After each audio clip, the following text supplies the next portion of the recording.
tá? Por quê? Porque você vai comprar.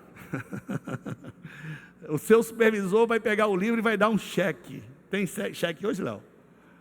Vai ter que pagar, tá bom? Porque a gente já comprou e você vai adquirir o seu, tá? Diga para o seu irmão, irmão, você tem que comprar, mesmo que você não leia agora, você compra e me dá de presente, fala para ele aí, tá? Apenas R$20. Eu estava numa célula, um tempo atrás, de alguns jovens, não é a célula do Daniel, que ela não tem isso, jovens podem ir de 18 a 35 anos, e eles estavam questionando, né, o preço dos livros e o tamanho, e eu não falei para não ser mal educado, mas eu pensando, esse livro não é para vocês, tudo que você questiona, ou o valor das coisas, você não está disposto a pagar. Quando você acha que o preço é muito caro, é porque você não vê valor naquilo. Quem está entendendo isso aqui? Então, se um livro para você de R$100 é muito caro, realmente nem compre, porque ele não vai te ajudar muita coisa. A gente valoriza aquilo que a gente está disposto a pagar o preço. Amém, meus irmãos? Quem aqui está disposto, aqui animado a comprar esse livro? Então, a leitura vai começar dia 10 desse mês, na segunda-feira que vem. Então, se você não puder comprar hoje, você tem até domingo que vem. Só que hoje o valor é R$20, tá? R$20. E como a gente está aprendendo com o nosso governo, eu vou fazer igualzinho. Domingo que vem vai ser 25. 25 sim, é 25. Por quê? Porque é o valor do livro, tá? O desconto é só para hoje que a gente falou. Semana que vem vai ser 25, ok? Muito bem, dito isso, eu queria compartilhar com você uma palavra que nós falamos ontem na tarde da visão, sobre a mensagem que nós pregamos. Ontem foi uma bênção, nós tivemos um treinamento aqui. Quem estava aqui, diga glória a Deus, aleluia, amém. E foi muito bom, porque a gente realmente foi treinado, instruído, né? E num período da tarde, alguns irmãos aqui precisaram de libertação, porque entrou, né, o sono neles, e ficaram com sono, mas é isso mesmo, é treinamento, né, instrução. E eu tenho certeza de que nós aqui estamos no caminho certo para a palavra profética sobre nós se cumprir. Isaías 60, 22, eu queria que você repetisse comigo. O menor virá a ser 1000. Lá atrás eu queria que você repetisse comigo. Vamos lá. O menor virá a ser 1000 e o mais pequeno, eu, Senhor, farei o seu tempo. Repita comigo: 1000 membros, 1000 células, 1000 pastores e 1000 igrejas. E é só o começo, isso é só o começo, porque o menor será um povo grandíssimo. Você crê nisso? Crê mesmo? Então dá um glória a Deus bem alto e um aplauso a Jesus. Mais forte, irmão. Amém, irmãos? Nós esse ano estamos com alvo, ore por isso, de nós temos a extensão desse prédio. A gente vai chamar de unidades. Cada prédio que nós abrirmos aqui na igreja, na cidade, né, de Lauro de Freitas ou região, é uma igreja só, é só uma, é a Nova Aliança. Mas nós vamos ter prédios espalhados por essa cidade. E nós já temos tudo que a gente precisa. Nós temos aqui homens aqui dispostos a se entregar para a obra de Deus. Nós temos aqui jovens querendo ser pastores. Nós já temos pastores, então o plano é enviar aqui o Leonardo Claudino. É o plano, né, Léo? Vamos ver se acontece, né? Vamos enviá-lo. Vai ser o primeiro de muitos prédios em nome de Jesus. Fala para um jovem aí, um homem perto de você, fala, ó, se você tem um chamado, esse aqui é o seu lugar. Fala para ele aí, ó. Tá bom? Glória a Deus por isso. Então veja, irmãos, por que o treinamento de evangelismo? Porque Deus nos chamou para compartilhar a nossa fé, tá? O Deus que servimos, Ele tem uma missão para nós. E os evangelhos, eles deixam isso muito claro. Cada evangelista ali que escreveu os evangelhos, eles enfatizaram, né, coisas diferentes para a mesma missão, aspectos diferentes para a mesma missão. Mateus fala de discipular. Jesus, quando estava subindo aos céus, estavam todos reunidos e ouviram a mesma ordem. E o que Mateus diz? Jesus, da boca de Jesus, e ele escreve na perspectiva dele: ide, fazei discípulos de todas as nações, não é isso? Batizando em nome do Pai, do Filho e do Espírito Santo. Marcos, ele também estava presente. Na verdade, ele não estava presente, mas ele ouviu o relato de outros e escreveu o Evangelho. E ele escreveu a ordem de Jesus com outras palavras, mas a ordem era a mesma. Qual foi ali no Evangelho de Marcos, ali capítulo 16? Ele, ouvindo Jesus dizer: ide por todo mundo e pregai o Evangelho em todas as nações. Quem crê e for batizado será salvo. Quem não crê está condenado. E os sinais, você recebe? Acompanharão os que creem. Em meu nome expulsarão demônios, falarão novas línguas. Se tocarem numa serpente, ela te picar, não vai te fazer mal. E aonde você impor as suas mãos, os enfermos serão curados. Quem crê nisso aqui, irmão? E Lucas, né, o evangelista Lucas, ele era um médico que escreveu o Evangelho de Lucas e o livro de Atos. Ele também dá uma ênfase naquilo que Jesus disse. Só que ele diz o que lá em Atos 1:8, né? Mesmas palavras de Jesus, mas com outra ênfase. Mas recebereis o quê? Poder. A palavra poder ali é dínamos, que deu origem à palavra dinamite, algo explosivo. Vocês vão receber poder que vai vir sobre vocês para serem o quê? Testemunhas. Então, veja, a ordem é essa para todos nós. Se você crê no Senhor Jesus, tá? Se você tem Ele como Senhor e Salvador da sua vida, essa ordem, essa comissão é para você também. Nosso papel como igreja é te inspirar, treiná-lo, motivá-lo, né? Para que você também seja envolvido nessa obra santa em nome de Jesus. Então a ordem é essa. Fala ao seu irmão, a ordem é essa, é testemunhar. Fala para ele, é testemunhar. Testemunhar fala daquilo que você viu e ouviu. Você teve uma experiência com Jesus? Quantos tiveram experiência com Jesus aqui? O que Deus espera de nós é que a gente possa compartilhar aquilo que nós ouvimos. Só que não fica só aí não. Testemunhar é uma coisa, você fala da sua experiência. Mas Marcos diz prega. Pregar fala diferente de testemunhar.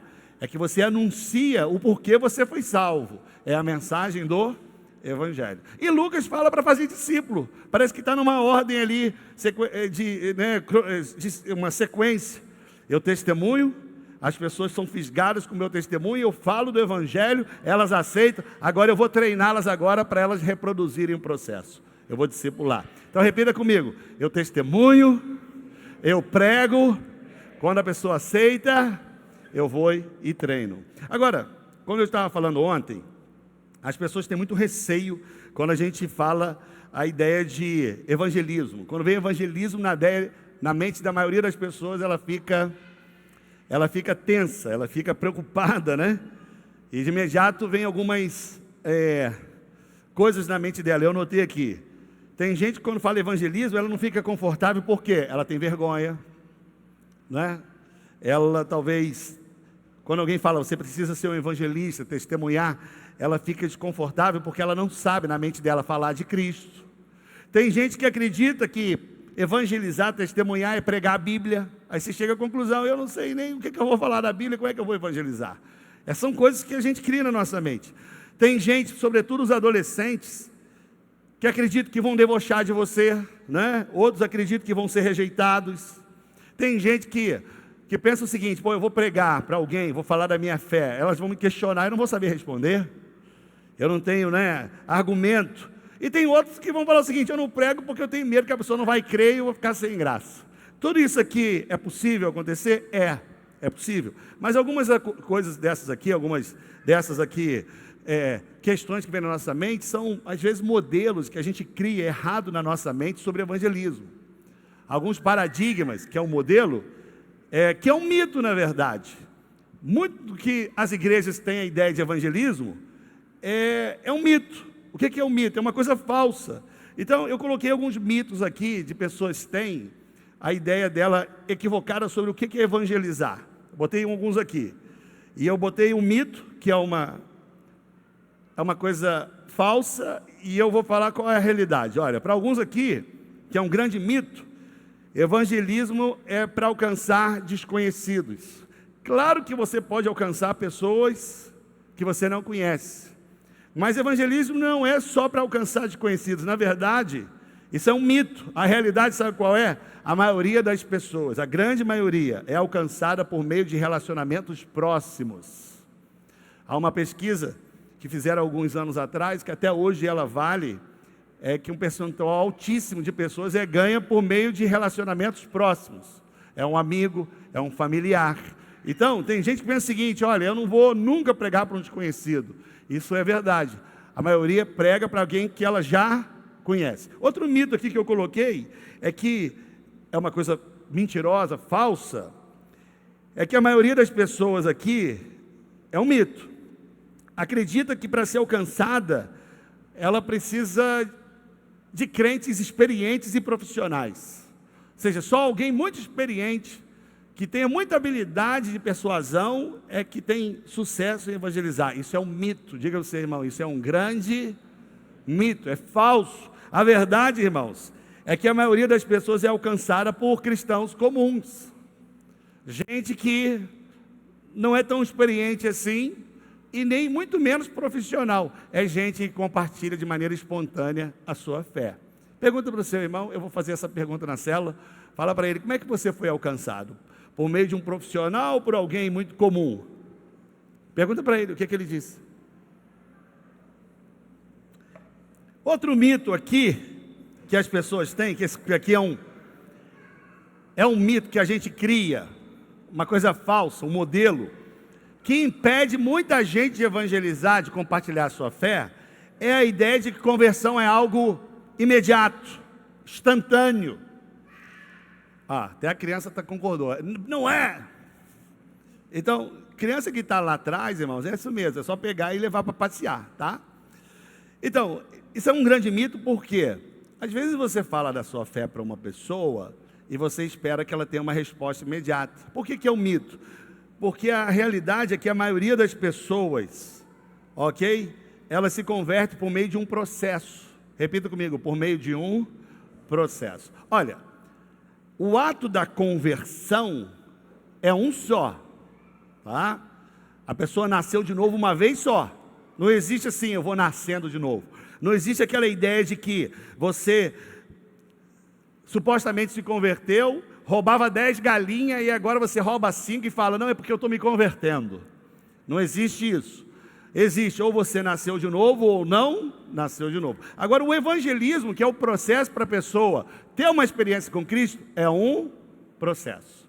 Então tem muita gente que fica frustrada na célula e nos relacionamentos familiares e amigos, que fala, poxa pastor, eu estou tentando, não está acontecendo nada. Você tem que crer, a palavra de Deus não volta vazia.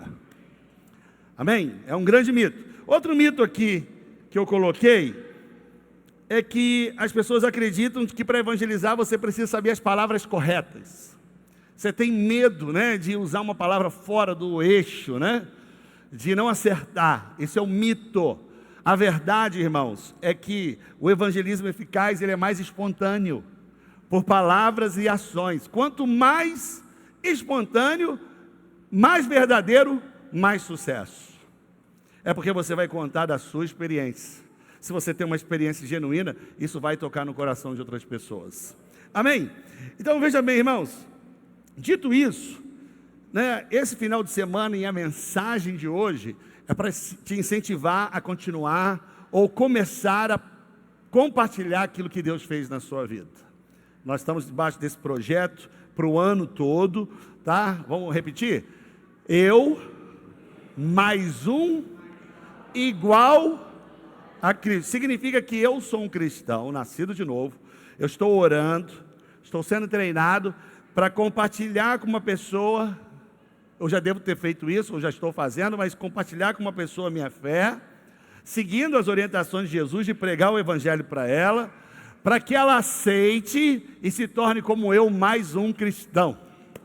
Por isso que é eu, vamos lá, eu, mais um não crente, e quando eu pregar ele vai se tornar crente, e ele vai se tornar como eu também, um filho de Deus. Então se você foi convidado por alguém para estar aqui, suspeite que ele quer que você se torne um crente também. Então fala aí para alguém que você não conhece, talvez é um convidado, diga para ele, ó, se você não é crente, todo mundo nesse prédio espera que você tenha uma experiência com Cristo. Vai, fala para ele aí, vai. Todo mundo aqui espera que você, ela já fez uma menininha ali. A moça, tá? Eu estava numa célula, há um tempo atrás, foi tão engraçado, que o líder ali, muito desafiado, ele estava fazendo o apelo, e ele estava desconfortável para fazer o apelo, porque ele estava dentro desses parâmetros aqui que eu coloquei. E ele estava assim, ó, gente, então, é bom você ser crente, mas se você não quiser, tudo bem. Mas, se você quiser, você pode ser. Mas se não quiser também, aí para ajudar ele, eu falei assim, olha, o que ele está querendo dizer é que ele espera que todo mundo que vira crente mesmo. Mas ele está sem graça de saber se você vai querer ou não. Então, deixa eu ajudar ele. Você quer ser um crente? Aí a pessoa, eu quero, eu só estava esperando ele falar. E essa pessoa se converteu no batismo dos 50, não é? Então, irmãos, é mais fácil que a gente imagina. Não coloque a pressão em si mesmo, tá? Nós somos só pregadores. Quem convence é o Espírito Santo de Deus. Vai, eu quero profetizar. Repita comigo aí que você também é um profeta. Eu quero profetizar. Vai, irmão, eu quero profetizar. Profetizar é falar da parte de Deus. Quantos aqui querem falar da parte de Deus aqui?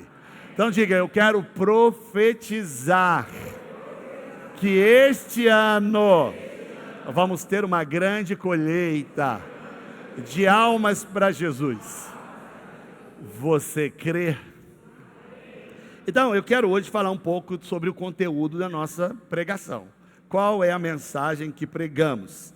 Então, algo que nós chamamos de mensagem do Evangelho. O que é a mensagem do Evangelho? É a mensagem que o apóstolo Paulo pregava. Ele dizia assim, está lá em Romanos capítulo 1, verso 16. Porque não me envergonho do Evangelho. Por que ele não tinha vergonha? Porque ele dizia o seguinte, porque o Evangelho é o poder de Deus para a salvação de todo o que crê.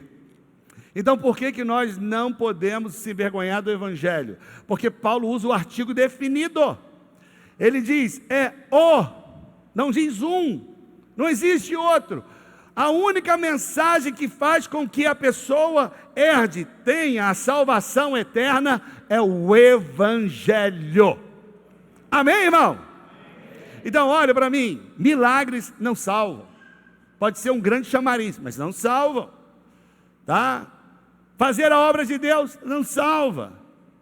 Ser membro de uma igreja não salva. Ser filho de crente não salva. Paulo diz, a única coisa que tem o poder de salvar o pecador e lhe dar a vida eterna é o Evangelho. Então você pode repetir comigo? Vai, vamos falar como Paulo. Fale profeticamente, mesmo que você ache que tenha vergonha. Diga isso comigo, diga. Porque eu... Fala mais alto, irmão. Porque eu não me envergonho do Evangelho. Por quê? Porque é o poder de Deus. Ué, parou? Vai, porque é o poder de Deus de todo que crê. Aleluia, irmão. Bom, então, qual é o conteúdo? Como a gente pode definir o Evangelho? Eu vou te dar um versículo aqui, que eu não dei ontem, que ele é um resumo de qual é a mensagem do Evangelho. Eu queria que você pegasse sua Bíblia aí, se você tem no aplicativo, você vai marcar esse texto aí, porque ele é uma síntese do Evangelho, da mensagem do Evangelho. Está lá em 1ª carta aos Coríntios, capítulo 15, versículo 3. Isso aqui é o resumo. Pastor, como é que eu posso falar do Evangelho para alguém? Está aí, ó. 1 aos Coríntios, capítulo 15, versículo 3. E pode botar também o 4. Olha lá, você achou? Posso ler junto com você? Aumenta um pouquinho, olha só. Tenta aumentar um pouquinho o meu retorno aqui. Que eu estou gritando um pouquinho mais, estou perdendo a voz. Nosso som é tão bom, tudo qualidade. Quero que você aqui continue orando pelos irmãos ali do som. Estão aprendendo e desenvolvendo. Está funcionando. Tira aí tira. Tira o médio, agudo, grave. Está grave. Tira o... Não, bota menos grave. Está grave, está tenso.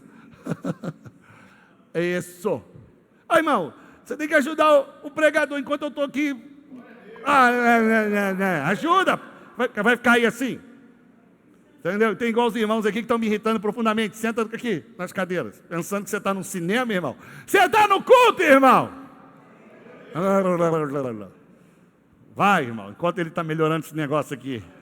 Ah, obrigado. Aqui já cansei da ala A, já cansei. Tem que ser da ala B e da ala C, irmão. É crente pentecostal. Quando vem um demônio, fica... Mas aqui na hora não faz. Vai, irmão, conserta esse som.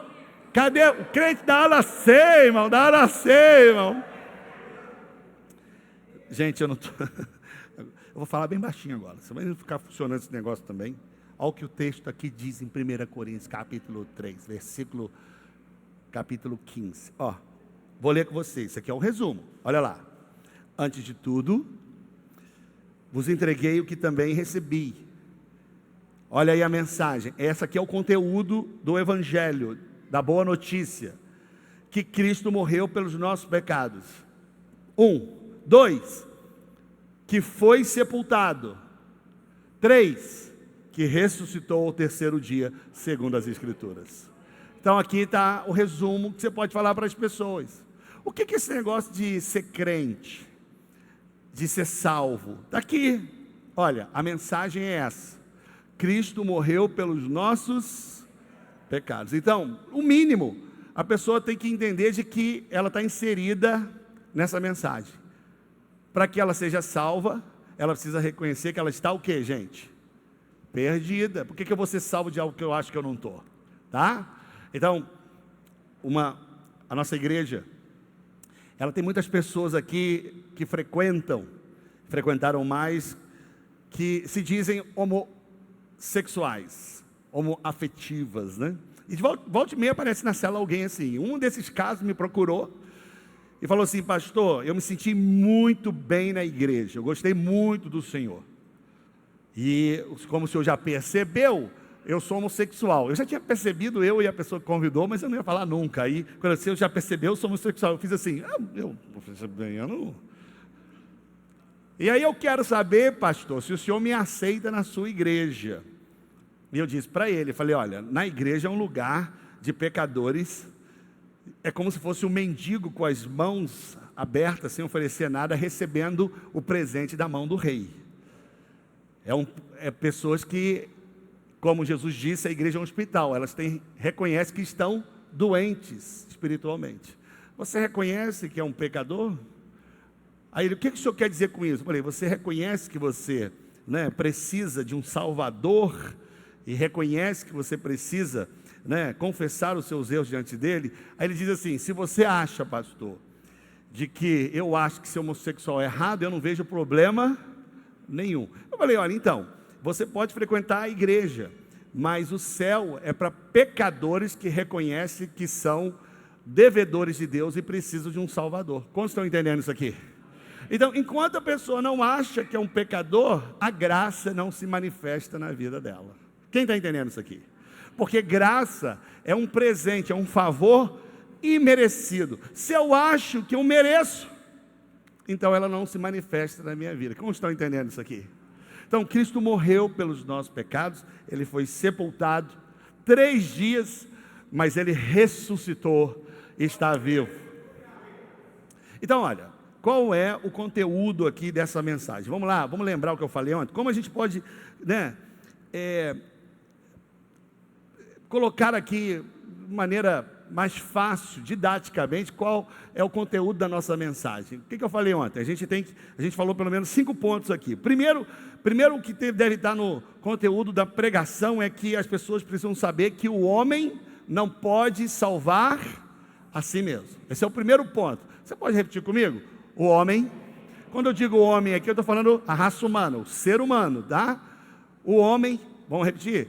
O homem não pode salvar a si mesmo. Segunda coisa que a gente ensinou aqui, que deve estar no conteúdo da nossa pregação, a gente precisa entender isso, as pessoas precisam entender isso, é que Deus é santo e Ele é justo em condenar o pecado.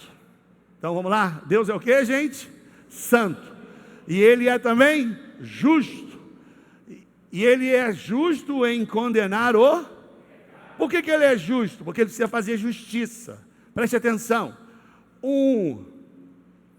estuprador de criança não pode pensar que ele vai cometer o crime e sair impune. O erro, o pecado precisa ser punido. Quem entendeu isso aqui, irmãos? Até gente que não é crente, ela clama dentro de si, isso é um clamor de todas as pessoas, de que o crime não pode ser impune, ele precisa ser punido. Essa é a segunda ponto da mensagem do Evangelho. A terceira que a gente falou, qual foi? Que deve estar dentro do conteúdo da mensagem que nós pregamos do Evangelho, é que Jesus Cristo é Deus. Você pode repetir aí atrás da ala C, por favor? Ala C, esse bloquinho aqui do prédio aqui, tá? Vamos lá. Jesus Cristo é Deus. Vamos falar mais alto? Jesus Cristo é Deus. E Ele veio para morrer pelos nossos pecados, tá? Esse é o outro ponto. Qual é o quarto ponto que a gente falou, que deve ser o conteúdo da pregação? A salvação é pela graça. E o último ponto aqui que a gente comentou ontem é que nós somos salvos mediante a fé. E aí eu quero só rapidamente, já são 8h05, comentar com você cada ponto. Então, o primeiro aspecto da mensagem do Evangelho é essa: o homem não pode salvar a si mesmo. Por que ele não pode salvar a si mesmo? Porque olha para mim, no céu só entra gente perfeita. Você pode repetir comigo? No céu só entra gente.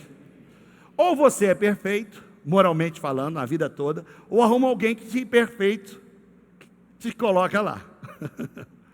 Não entra ninguém com resquício, menor que seja, de pecado, de falha no céu.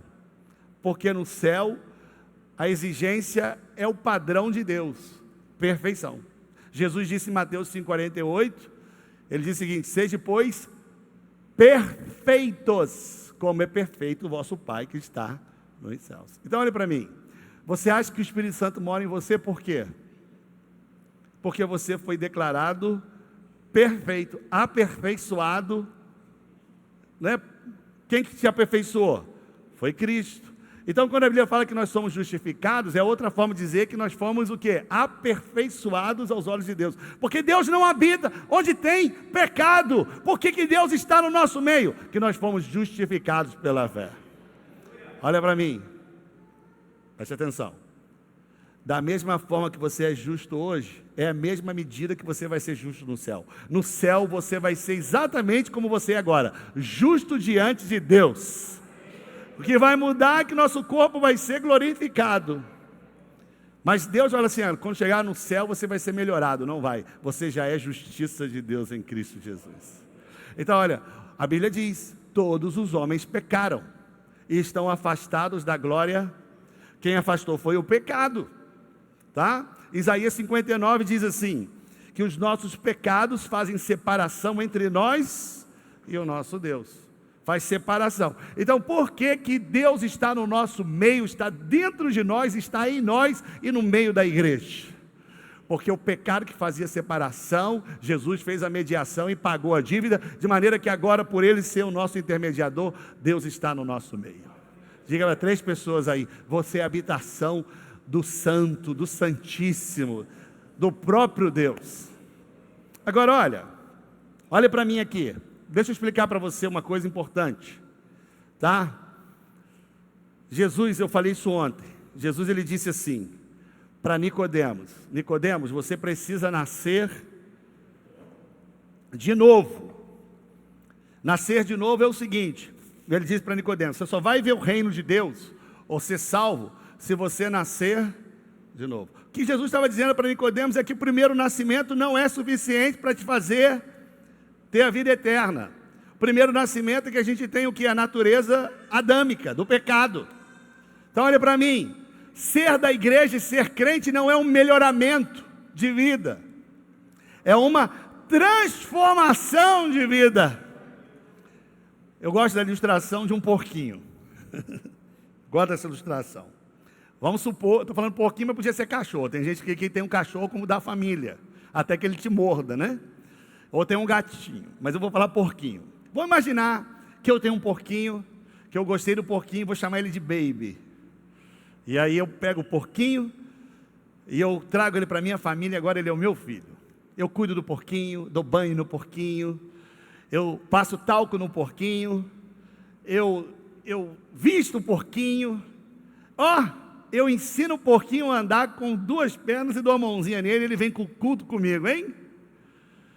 E aí ele está acostumando a conviver comigo, e aí eu até coloco ele à mesa com a minha família e ensino ele a usar o talher. Ninguém vai dizer glória a Deus não, irmão, olha que maravilha, hein? E ele pode até aprender a falar, hein? Right, papai.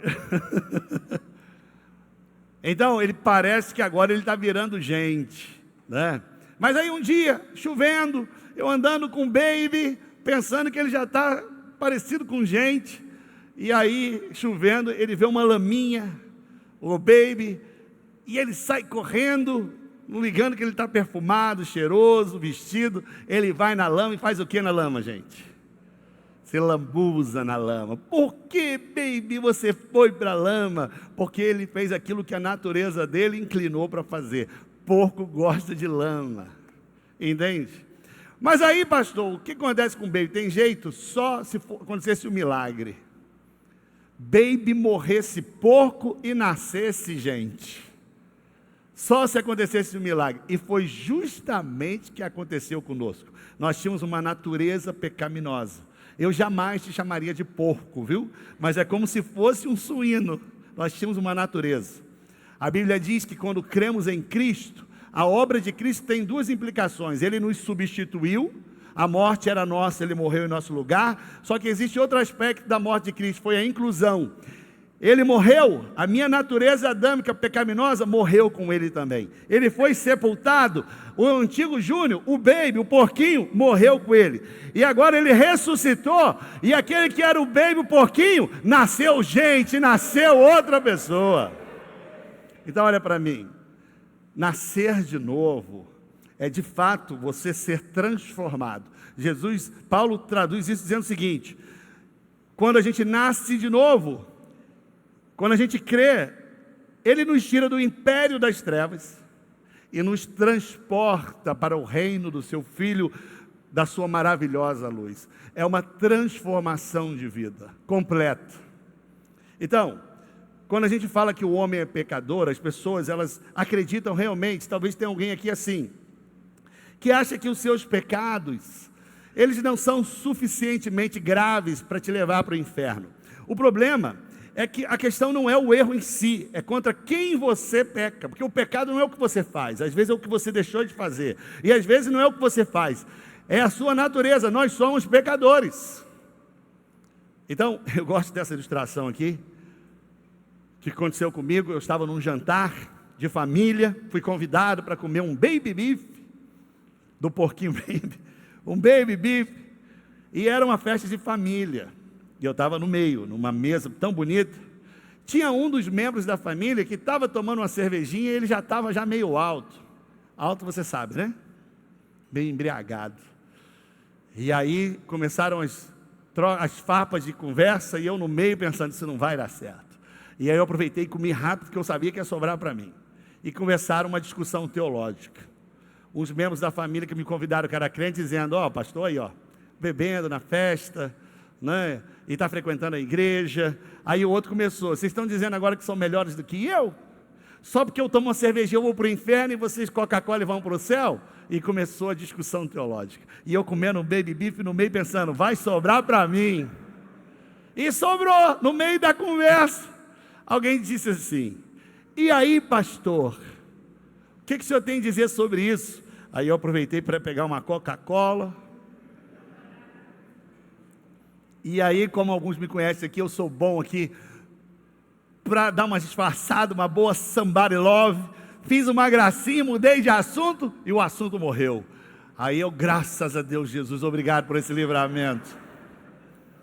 Aí depois a líder que me chamou para o fatídico jantar, falou: pastor, o senhor não falou nada. Falei: mas também o que isso aqui? Só fosse arrumar briga comigo. A bem da verdade, que eu estava falando para ela, eu já falei aqui outras vezes, que depende do parâmetro que você usa para saber se você pode ser salvo ou não. Se você acha que é salvo porque você é melhor do que o seu vizinho, é possível que você seja salvo mesmo, porque sempre vai ter alguém pior do que a gente. e melhor também, moralmente falando. Se a gente acha que mente pouco, e a gente só fez 2 mentirinhas por semana, tem alguém que mentiu uma, ou não mentiu nenhuma. Então, esse tipo de parâmetro é falho, porque não é o parâmetro do céu. Agora, se o nosso parâmetro é o próprio Deus e a sua lei perfeita, ninguém pode ir para o céu. Nem quem tomou Coca-Cola e nem quem tomou cerveja. Que o padrão de Deus é a perfeição. Por isso que Cristo veio e morreu em nosso lugar. Ele levou a nossa dívida, não é? De maneira que agora, por causa do sacrifício dele na cruz, nós temos direito à vida eterna. Outro aspecto aqui que ele diz qual é? É que Deus é o quê? Santo e justo. Porque tem gente que acredita que Deus não manda pessoas para o inferno. Olha para mim aqui, preste atenção. Ontem falaram isso aqui e não é totalmente verdade. O inferno foi feito para os anjos caídos, para Satanás e para os demônios. E também para aqueles que não creem na salvação em Cristo Jesus. Agora, o que as pessoas tentam melhorar, e elas acabam não sendo verdadeiras, é que quem manda para o inferno não é o diabo. Quem manda para o inferno é Deus. Porque quem tem a chave da vida e da morte não é o diabo, é o próprio Deus. O que deixa as pessoas assustadas é como Deus pode mandar alguém para o inferno. Preste atenção. Deus é justo em mandar pessoas para o inferno. Porque o pecado delas o salário é somente a morte. Por quê? Dependendo do crime que se comete, não é isso? A punição é maior. Quem roubou um banco deveria, sem nenhuma morte, nenhum homicídio, ele paga um tipo de crime. Mas quem matou com morte dolosa, com intenção, o crime deve ser punido de outra forma. Dependendo da gravidade do crime, a pena é maior. Nós pecamos contra a santidade de Deus. Não existe nada mais puro que isso. A única pena que pode justificar cometer esse crime é a morte. Então, Deus é justo em mandar as pessoas para o inferno. Mas as pessoas não acreditam nisso. Elas acham que Deus é amor e não vai mandar ninguém. Que eu disse ontem, isso é uma mentira. Não é porque você simplesmente fez coisas boas que você acha que vai para o céu. Não, ninguém. A Bíblia diz que ninguém é justo. E em Efésios 2:8, você já decorou, ela deixa muito claro que a salvação é pela graça. Vamos citar juntos? Pela graça, nós somos salvos. Qual é o meio? A fé. Por que graça? Porque Deus fez sem nós merecermos. Nós somos pecadores. Nós merecíamos morrer. Cristo veio à terra e morreu pelos nossos pecados. Ele nos substituiu. Ele morreu a nossa morte. E hoje, pela fé, nós vivemos a sua vida, irmão. Então, como é que a gente adquire isso? Pela fé. A gente confia nessa mensagem. Olha para mim aqui. Tem muita gente que acha que salvação é algo muito penoso, muito difícil. As religiões passam a ideia de que você precisa fazer por merecer para ser salvo.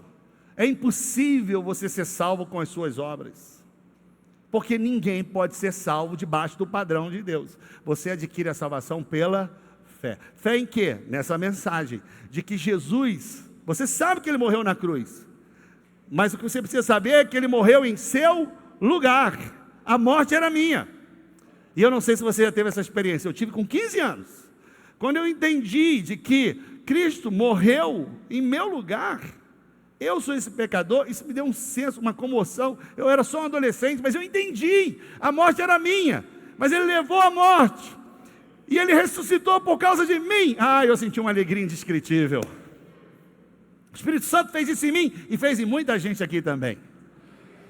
Então você precisa crer na mensagem. Agora, por que o diabo tem enganado muitas pessoas? Porque ela acha que depois ela precisa fazer alguma coisa para merecer a salvação. Não, você não pode. Ela não vem por obras, para que ninguém ache que merece. Ela é inteiramente pela fé. A salvação começa em Cristo, se desenvolve em Cristo e termina em Cristo. Aquele que começou a boa obra, ele vai completar na nossa vida também. Talvez tenha alguém aqui que não é salvo. Pastor, como é que eu sei que eu não sou salvo? Quando alguém lhe pergunta, você é salvo? Você não sabe responder. Se você não tem essa convicção dada pelo Espírito, talvez você não seja. Então como é que eu sou salvo? É só crer na mensagem. Não pode ser algo mais simples. Jesus, quando estava falando sobre salvação, ele faz uma analogia com, lá no deserto, quando o povo estava sendo mordido e estavam morrendo por causa de picadas de cobra, Deus disse para Moisés: levanta, não é isso? Uma serpente de bronze. E todo mundo que olhar para essa serpente de bronze, eles vão ser curados desse veneno e vão ser imunes às cobras. Aí Jesus disse em João 3, naquele famoso texto que a gente conhece, João 3,16, ele continua o ensino, e ele diz o seguinte: assim como a serpente foi levantada no deserto, importa que o Filho do Homem seja levantado também, seja crucificado, para que todo aquele que apenas olhar para ele, vai ser imune ao pecado e ao veneno do diabo. A salvação não pode ser algo mais simples, apenas olhar para Cristo e confiar. Ele morreu por mim, Ele me ama, pagou a dívida do meu pecado, e se eu creio nisso, eu sou salvo eternamente. Então Paulo ensina como aceitar Jesus. Vamos dizer aqui juntos? Romanos 10, a partir do verso 9. Se confessarmos a Jesus como Senhor da nossa vida, e no nosso coração acreditarmos nessa mensagem, nós seremos salvos. Aí o 13 ele diz: todo que invocar o nome do Senhor será salvo. É apenas isso. Então eu quero convidar aqui, talvez tenha alguém aqui: pastor, eu não tenho certeza. E a dúvida da pessoa é o seguinte: pastor, eu quero até confiar em Cristo para ser salvo, mas e depois? Olhe para mim, preste atenção.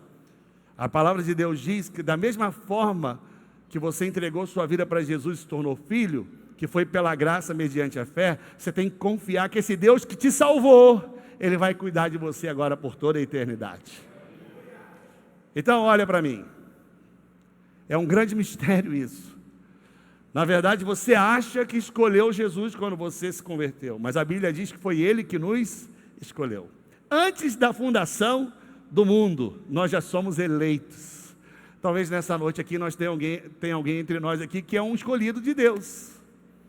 Que hoje seja o dia de você saber disso, que você é salvo, que você é um eleito, um escolhido de Deus para ser salvo. Posso ficar em pé? Eu quero orar aqui, finalizando a reunião dessa noite, e eu quero fazer duas aqui orações, tá bom?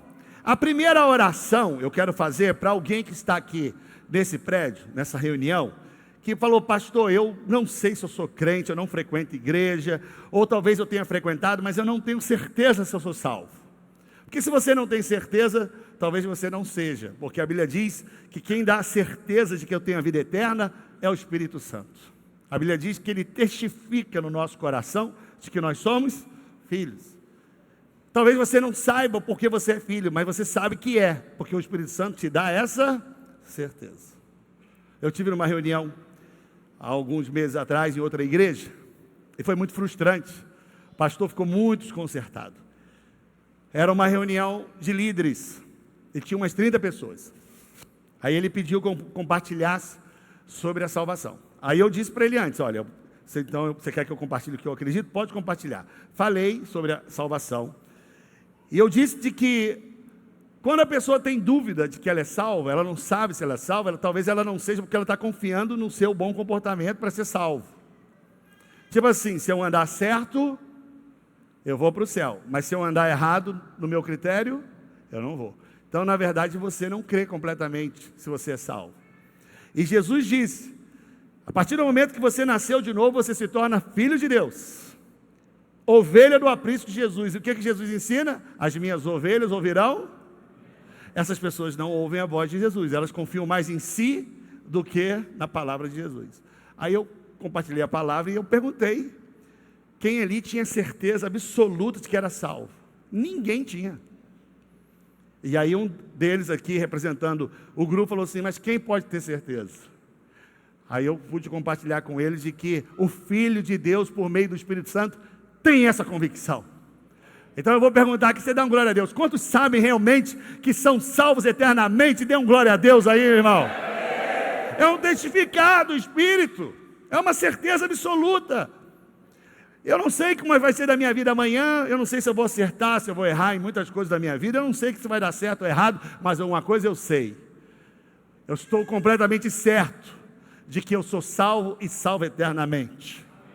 Eu sei de que eu ando em terreno seguro, eu tenho salvação no meu Cristo, no meu Deus.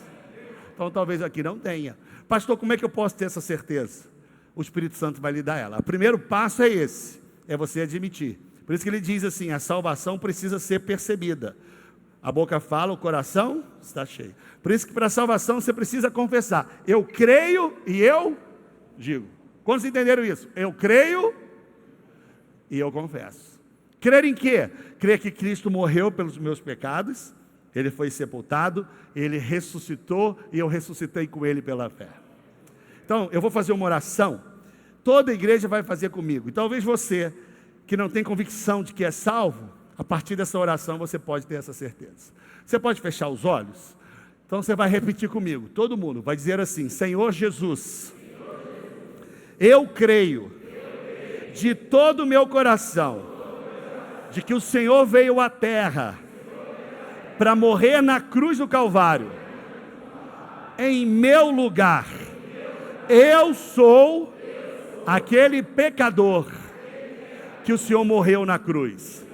Eu creio de todo o meu coração de que a morte não pôde segurá-lo e o Senhor ressuscitou ao terceiro dia e está vivo e virá buscar a sua igreja por toda a eternidade. Agora diga bem alto: Espírito Santo, a partir dessa noite, me dá uma convicção de que eu sou salvo e de que eu tenho a salvação eternamente. Em nome de Jesus, diga amém. Amém. Quantos aqui, tá? Talvez eu não esteja vendo, fizeram essa oração pela primeira vez. Sabe, colocando a sua confiança em Cristo, falando o seguinte: pastor, eu não sabia que eu era salvo, eu não tinha convicção, na verdade nem sei se eu tenho, mas eu orei com fé, crendo que se o Senhor está me salvando agora. Quantos fizeram isso? Quero que você venha aqui à frente. Vir à frente para alguns já vai ser um salto de fé, né? Que eu não sei se você vai ser salvo agora, eu apenas quero orar por você, para que o Espírito Santo complete essa obra que Ele começou hoje. Quantos aqui receberam aqui a Jesus ou fizeram a oração pela primeira vez? Vem aqui à frente, em nome de Jesus. Isso, venha rápido, que eu quero fazer uma oração por você. Venha com ela aqui, venha Simone, é sua convidada, Simone? É convidada de quem, essa jovem simpática? Quem? Nossa vizinha? Então vem aqui, Simone, você é tão simpática. Quantos anos você tem? 18, que sorriso bonito, qual é o seu nome? Maria Clara. Deus abençoe, viu, mocinha? Você creu nessa mensagem? Você já era crente, frequentava a igreja, mas você está vindo de novo por quê? Porque sim. Ah, tá certo, assim, respondeu bem claro. Porque sim, pastor, fica quieto, ora logo, tá bom. Deus abençoe, viu, Maria Clara? E você já veio aqui uma vez, não foi? Ô, meu pai, caí. É frequentadora da célula. Você crê nessa mensagem? Crê, não crê? Qual o seu nome mesmo? Josi, só vem gente bonita nessa igreja. Deus abençoe a senhora, tá? Mais alguém aqui? Não precisa ter vergonha, porque todos nós já fizemos uma vez. Olha que tem aquela senhora ali, olha. Ô, tudo bem com a senhora? Cadê a Alina? Vem aqui, Alina. Deus abençoe a senhora, viu? Em nome de Jesus. Vem alguém aqui com ela aqui que é da célula? Tem mais alguém, gente? Olha, pastor, esse é o problema de muitas pessoas, né? Olha para mim. Cristianismo não é melhoramento de vida. Não é assim, eu preciso melhorar a minha vida para mim estar numa igreja. Não tem nada a ver com isso. Tem a ver com você crer nessa mensagem. Eu acredito de que Jesus morreu em meu lugar. Ele ressuscitou, Ele está vivo. Essa é a mensagem. Então, tem mais alguém aqui que, olha, pastor, eu fiz essa oração a primeira vez. Ou eu não tenho certeza mesmo que eu sou salvo, mas eu quero ter a partir dessa noite. Eu não estou dizendo que você vai ter agora, mas a minha expectativa é que você tenha agora. Tem mais alguém? Seja usado por Deus e pergunta a alguém que está do seu lado aí. Talvez seja você. Fala para ele aí. Fala para alguém perto de você. Vá. Talvez seja você. Ok? Tem alguém aqui? Olha, eu não estou lhe convidando para você, sabe, se tornar um membro da igreja e vir aqui todo dia da semana. Não. Estou te convidando para receber uma oração para que o Espírito Santo faça essa obra na sua vida. Tem mais alguém? Levanta a mão aí. Vá. Tem mais alguém? Então nós vamos orar então. Deixa eu orar por elas aqui. Levante suas mãos, igreja. Vamos orar. Espírito Santo, eu venho lhe pedir nessa hora. Dá convicção, Pai, a essas queridas irmãs, amigas aqui, essa jovem, de que elas são salvas. Pessoas aqui têm frequentado a igreja, mas não têm essa convicção e tiveram a coragem de vir aqui à frente agora. Pai, faz aquilo que ninguém pode fazer nessa terra. Dá certeza a elas da vida eterna, dá convicção de que na cruz o Senhor morreu pelos pecados, perdoou o pecado delas, e elas agora, Senhor, podem receber a vida eterna. Pai, a tua palavra é muito clara, tudo que a gente desliga na terra é desligado nos céus. Nós desligamos, ó Pai, os pecados dela aqui da terra e ligamos agora ela no reino de Deus, para a glória do seu nome. Eu declaro, Espírito Santo, de que a partir dessa oração, elas terão essa convicção para a glória do Senhor Jesus. Igreja, diga comigo, em nome de Jesus, a obra que o Senhor começou, Ele vai completar na vida delas, para a glória do Senhor Jesus. Você crê nisso? Dá um aplauso a Jesus. Deus abençoe. Vem cá. Deus abençoe a senhora, viu? Vai se batizar, hein? E eu quero, irmão, finalizar essa mensagem aqui orando pelos crentes. Quantos são os crentes aqui, irmãos? A palavra de Deus assim, olha: como ouvirão se não há quem pregue? E como pregarão se não forem enviados? Então eu quero orar aqui, enviando toda a igreja para pregar e testemunhar do Senhor Jesus nessa semana. Fala para 3 pessoas aí, o pastor vai orar por você agora, para você ser uma testemunha fiel e um pregador do Evangelho. Quantos aqui assumem esse compromisso nessa semana, convidar alguém para a célula aqui? Você viu que a gente vai para o céu? Tem gente que mentiu, mas mesmo assim sua mentira não pode te levar para o inferno. Vai te levar para o céu, irmão, porque Jesus já morreu por ela também. Eu quero terminar aqui cantando aquela canção, Eu Tenho um Chamado. Quantos têm um chamado aqui? Eu quero declarar essa canção com você. Levante as suas mãos e ore comigo. Diga: Senhor Jesus, a tua palavra é muito clara. Como os meus familiares, como os meus amigos, como os meus conhecidos ouvirão a pregação se não há quem pregue? E como pregarão se não forem enviados? Quão formosos são os pés daqueles que anunciam o Evangelho. Agora diga assim: eis-me aqui, envia-me a mim. Vamos terminar essa reunião cantando essa canção agora? Vai, cante ela. Cante essa canção bem forte, irmão. Vida é mesmo assim, tantas aflições eu tenho.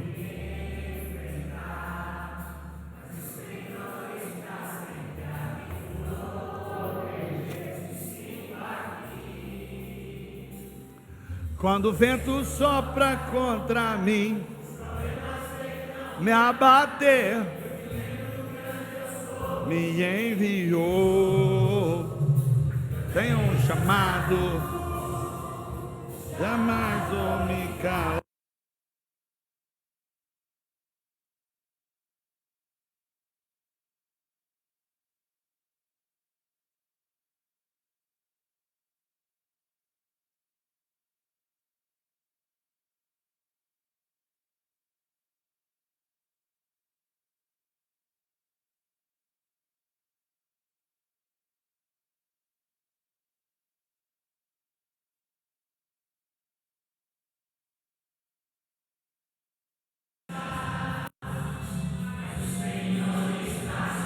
Essa é a música, é a história da sua vida.